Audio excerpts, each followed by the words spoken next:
Alright, we're here. Yeah, of course, you can see from my eyes that sleep are calling. Okay, there do some late night duties. Alright, as you can see, right, a whole heap of things are going over there. So yeah, so we're there, we artists, but they don't know what they are. We I think, you know, in life, who is it that determines your happiness, or what is it that determines your happiness? Once it was a case, when we were kids, that when our parents or our auntie, uncle, guardian, whosoever would give us a new toy, you know, maybe take us out, maybe, um, buy ice cream, whatever it is.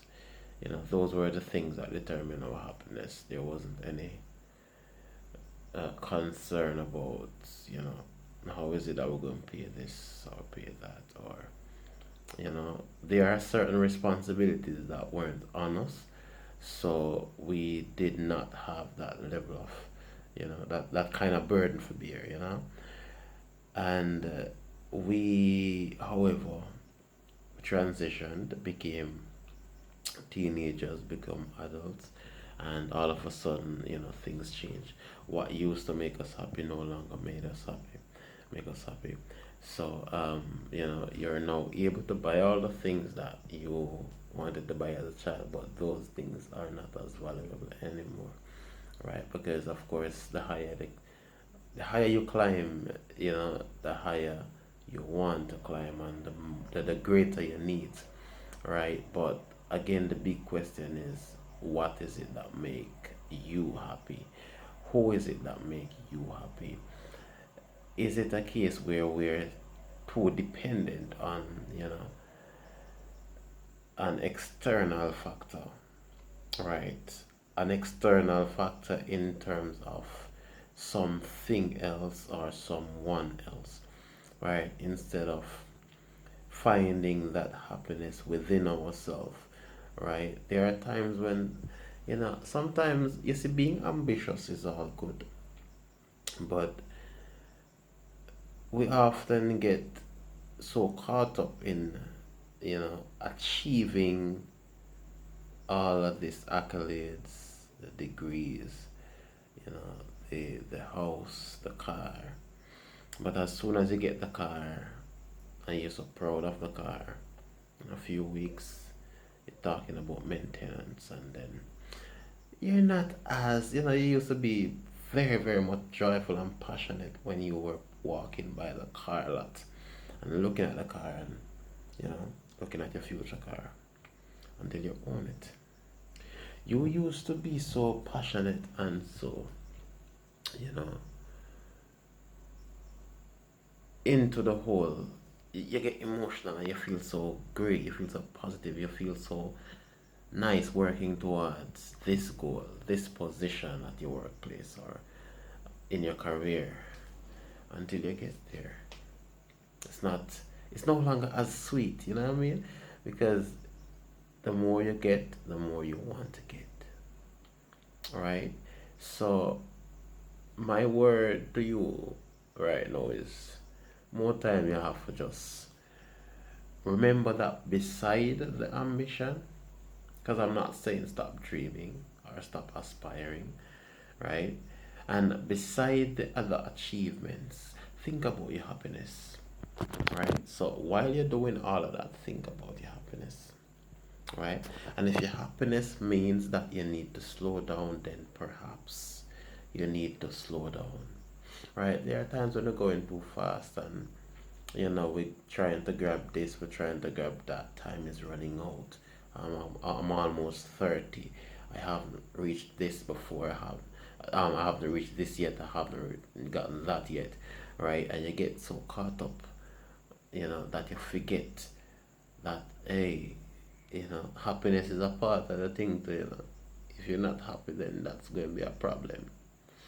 Right, so you find a lot of people, they have the biggest houses, the most rooms in the houses, but they don't have a home because they're not happy. right? They have the best of career owning, they're earning, 6 figures or 7 figures, right? And they're not happy because guess what? They get so caught up within all this career, all this achievement, all these accolades, all these degrees. You have a lot of people have more degrees than a thermometer, and they still feel unaccomplished. Because guess what? You grow up to, when they ask you what do you want to be when you grow up, or everybody is like, all right, I want to be a police officer, I want to be a soldier, I want to be a firefighter, I want to be a businessman, I want to be a lawyer, I want to be a millionaire, one thing panelist, right? But how many of us think, oh, besides being a successful lawyer, I want to be happy as well. Besides accomplishing the 10 apartment house or 3-story house in Beverly Hills, I want to be happy as well. Right? So, again, accomplish all that you need to accomplish. Aspire, dream big, and go for it. But meanwhile, you're going for it, aspire to be happy. Alright? Happiness is even more important than levels of achievement. Because if you achieve and you're not happy after the achievement, that is still a problem. Right? So, be happy and keep dreaming and keep aspiring and keep doing good. You understand? And don't forget, don't forget to encourage your fellow men, right? Your fellow brethren and your fellow sister. Because oftentimes, you know, it's all well and good, they look good, things are going, man, I drive a big car. You see me? Once in a them job, and yeah, them good, and they are good at what they do. But don't forget, sometimes a word of encouragement is very much high in demand. Yeah, and that can change the mindset, which at the time, might be going through a dangerous path, a dark path, a destructive path, you know. So, again, my word to you, don't forget your happiness. Yeah, man, aspire to be all what you can be, but never forget your happiness, alright? Stay blessed.